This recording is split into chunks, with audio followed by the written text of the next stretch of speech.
7h. 7h-9h, votre matinale info avec Nikos Aliagas. Le journal présenté par David Decamp. Bonjour David. Bonjour Nikos, bonjour à tous. À la une de l'actualité ce matin. Le peuple algérien va-t-il réussir à reprendre son destin en main? De nouvelles manifestations sont prévues aujourd'hui à Alger. Nous serons en direct avec notre correspondant dès le début de ce journal. Pour la première fois, Emmanuel Macron s'est retrouvé en tête-à-tête avec la colère du pays. Lors d'un débat hier soir, une femme a offert un collier au président avec un pendentif gilet jaune. Le chef de l'État a refusé de l'enfiler. Et enfin, nous sommes nombreux à avoir choisi de partir en vacances la semaine prochaine. Eh bien, c'était très mal joué. Il va faire moche un peu partout dans le pays. On parlera du Canada à 8h12 avec Vincent Herouette. Justin Trudeau est accusé de faire pression sur la justice. 8h15, l'interview politique avec vous, David Decamp. Qui recevez-vous? Le député insoumis de Seine-Saint-Denis, Éric Coquerel. Les insoumis sont à la peine dans les sondages. Ont-ils un plan pour inverser la tendance? On verra ça avec lui. C'est un besoin d'oxygène qui s'exprime dans les rues d'Alger depuis une semaine. Les Algériens ne veulent pas d'un 5e mandat d'Abdelaziz Bouteflika. Une nouvelle manifestation pacifique, comme toutes les autres, est prévue aujourd'hui. Nous rejoignons notre correspondant à Alger. Bonjour Nour Chahine. Bonjour. On a le sentiment, Nour, depuis Paris, qu'Alger a changé de visage ces derniers jours. Effectivement, même pour l'instant en tout cas, c'est un matin de vendredi plutôt calme dans les rues des Douches Mourad où on se trouve actuellement. La circulation est fluide, il n'y a pas beaucoup de monde tout autour de moi, les magasins ont encore le rideau fermé, c'est normal, le vendredi c'est le premier jour du week-end en Algérie, mais il ne faut pas se fier à cette accalmie puisque dans 6 heures ce sera le début de la marche, les premiers rassemblements sont prévus vers 14 heures. Donc c'est après la prière du vendredi. On a fait un petit tour dans les ruelles du centre-ville où les fourgons de police sont discrètement stationnés depuis un peu plus d'une semaine. Pour l'instant, les forces anti-émeutes restent cantonnées à l'intérieur et à proximité de leurs véhicules. Qu'en ce moment, on ressent une sorte d'attente pesante, peut-être le calme qui précède la tempête. Est-ce qu'il y a une inquiétude que la réponse des autorités ne se durcisse ? Écoutez, d'après les appels qui ont été lancés particulièrement à travers les réseaux sociaux qui restent le moyen de communication par excellence pour les manifestants, du côté des manifestants en tout cas, on espère que ça se déroulera normalement. On dit qu'il faut qu'elle reste avec un mot en arabe qui revient à chaque fois, c'est Silmiya, c'est-à-dire que ça se passe dans le calme. Du côté des autorités, jusqu'à maintenant, les forces anti-émeutes ne sont pas intervenues pour réprimer la manifestation, mais c'est resté pour l'instant dans une ambiance plutôt calme. Merci à vous Nour Chahine pour ces informations. Vous êtes notre correspondant en Algérie. Emmanuel Macron voulait créer la surprise en s'invitant à un débat citoyen hier soir à Pessac en Gironde et c'est lui qui a été surpris. Oui, une femme se revendiquant des gilets jaunes s'est approchée à quelques centimètres de lui au milieu de la scène. Elle avait un cadeau, un collier avec un pendentif gilet jaune. Comme elle insistait pour que le chef de l'État l'enfile, s'en est suivi un vif échange. Écoutez. Moi, monsieur Macron, j'ai un petit cadeau pour vous, parce que depuis le 17 novembre, je suis gilet jaune.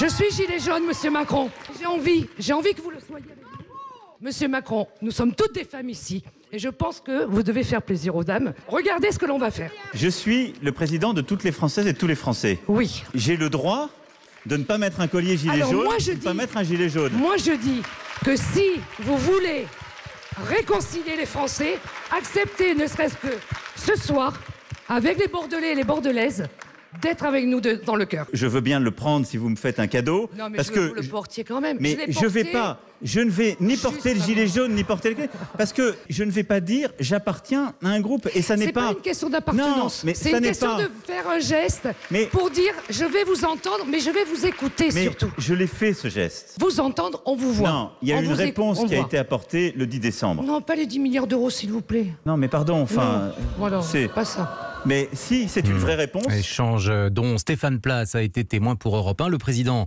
a aussi condamné hier soir, je cite, le cynisme de l'entreprise Ford qui a refusé une ultime offre de rachat condamnant ainsi l'usine de Blanquefort à la fermeture. Plusieurs changements dans votre vie quotidienne à partir d'aujourd'hui, 1er mars. Oui, les conditions d'obtention du permis pour les cyclomoteurs vont être durcies. Les entreprises devront se soumettre à l'égalité salariale homme-femme. Et puis, mesures de santé publique, les paquets de cigarettes augmentent entre 50 et 60 centimes de plus à débourser. Évidemment, c'est un manque à gagner pour les buralistes qui sont nombreux aujourd'hui à devoir se diversifier, comme par exemple en Ariège où Benjamin Peter est allé à leur rencontre. Il fait déjà de la papeterie, des cartes postales, quelques souvenirs, de la presse bien sûr. Dans le tabac de Gérard Maury, situé au cœur de Mazères, on peut aussi parier sur les chevaux, jouer au loto. Et depuis 4 ans, il est équipé d'une borne nickel, ses comptes bancaires qu'on ne trouve que dans les tabacs. Mais lui, qui représente les buralistes dans ce département frontalier, ne voit pas d'autres pistes de diversification. La presse y est déjà, la Française des Jeux y est déjà, et puis il y a le compte nickel. On ne peut pas le mettre partout, ça reste une banque. Le rapport n'est pas énorme, mais ça permet de faire venir un client de plus. Mais ce n'est pas la panacée, quoi. C'est une diversification gentille. Alors on parle aussi des services de l'État, qui seraient les cartes grises, tout ça. Mais ce n'est pas ça aussi qui va remplacer 50 à 60%. C'est le chiffre d'affaires au tabac d'une affaire. C'est tout. Je crois qu'il y a un certain moment, il faut arrêter d'augmenter ce différentiel avec les autres pays. Il faut arriver à 1 euro, 1,50 € d'écart maxi. Parce qu'avec plus de 5 € de différence pour un paquet avec l'Andorre toute proche, les buralistes ariégeois ne peuvent pas lutter. Ils réclament donc une politique de santé européenne pour réduire cet écart. À Mazères, Benjamin Péter, Europe 1. L'ambiance risque d'être glaciale tout à l'heure à Bercy, dans le bureau de Bruno Le Maire. Le ministre de l'économie français reçoit son homologue néerlandais pour exiger des éclaircissements sur la prise de participation surprise des Pays-Bas dans Air France KLM. Europe 1. À suivre dans le journal de David Doucan, le bras de fer qui continue au Venezuela. Les deux camps s'opposent. Propagande contre propagande. À tout de suite. La suite du journal avec David Doucan. Le Venezuela ne sort toujours pas de la crise. Oui, Juan Guaido s'est lancé dans une tournée diplomatique. Il a rencontré le président brésilien Jair Bolsonaro. Il a aussi annoncé qu'il rentrerait au Venezuela d'ici lundi, malgré les menaces. Pendant ce temps-là, à Caracas, le régime chaviste bombe le torse. Les soutiens de Nicolás Maduro manifestent dans les rues de la ville. Reportage de notre envoyé spécial Sébastien Krebs. Il croit encore à la révolution. Casquette rouge et survêtement aux couleurs du drapeau. Voici le vrai peuple qui défend sa patrie, jure cette militante. Les pays étrangers, franchement, il faut qu'ils nous respectent. Qu'ils ne se mêlent pas de nos affaires, on sait se défendre. Ils ne passeront pas, hurle-t-on dans les haut-parleurs grésillants. La foule s'étend au pied de Petare, l'un des plus pauvres quartiers de Caracas. Mais le plus gros arrive en bus. Fonctionnaires, employés des entreprises publiques, presque convoqués et ont fait l'appel. Discours rodé, quitte à nier la réalité. L'aide humanitaire, on n'en a pas besoin, affirme cette femme. On reçoit déjà des caisses de nourriture grâce au président. Et l'ennemi s'appelle Juan Guaido. Guaido, c'est une marionnette des impérialistes. Il a violé la Constitution. Qu'on lui mette les menottes avec la peine maximale pour trahison à la patrie. D'ailleurs, sous la menace, le leader de l'opposition ne rentre toujours pas au pays pour l'instant. Nicolás Maduro semble avoir repris la main. Il a offert 1 semaine de vacances à tous pour le carnaval. Caracas, Sébastien Krebs, Europe 1. Allez, on va revenir en France. On est en ligne avec une amie. Oui, une amie. Bonjour, une amie qui vous veut du bien. Absolument. Une amie. Bonjour les amis. La très sympathique, formidable, dynamique Eva Rock. Notre collègue. Bon, c'est la journée internationale du compliment, donc. Oui, merci. Donc voilà qui est fait. Alors, vous avez passé Eva la matinée au marché de Rungis en édition spéciale de Debout les copains entre 5h et 7h sur Europe 1 parce que Eva, la plateforme, célèbre aujourd'hui son 50e anniversaire.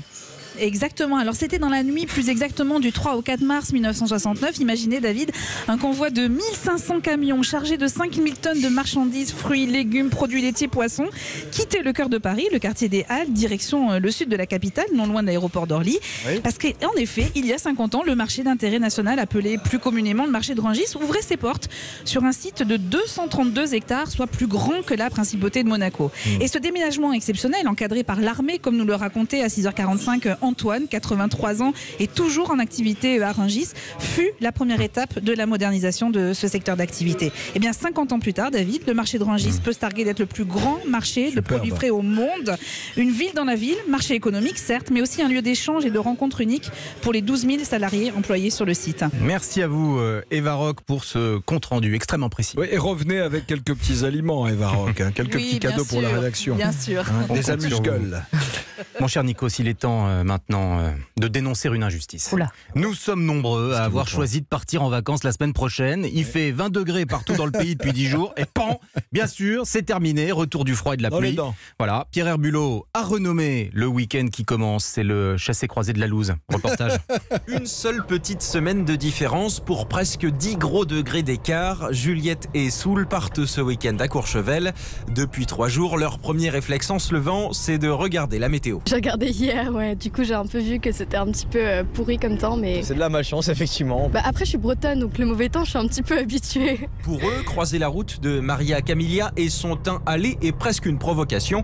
À l'entendre raconter le programme de ses vacances qui se termine à Paris, c'est officiel, c'est cette semaine-là qu'il fallait poser. Glace, soleil, il fait beau, il fait chaud, on n'a pas besoin de manteau. On a eu beaucoup de chance, c'est ça. Sauf que certains ne laissent pas la place au hasard pour un sujet aussi sensible que les vacances.